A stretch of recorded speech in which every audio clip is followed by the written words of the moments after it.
I don't dare take their terminology from them, but I think it's a really good philosophy that when you're buying collections and stuff, or if you're at garage sales, you always want to ask people if they have more stuff inside.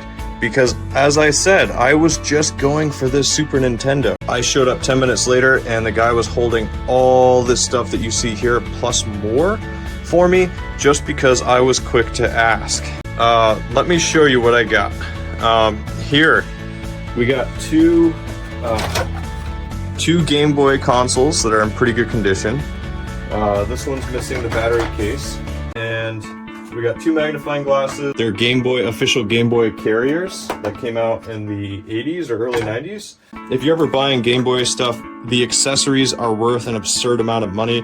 For the Game Boy Advance, any of those link cables are selling for about 20 to 30, sometimes even up to $50. So whenever you're buying Game Boy stuff, if you get accessories, sometimes the accessories, just like this, random cables, link cables, this actually might be an official, this is official Nintendo. I always ask people if they have more stuff.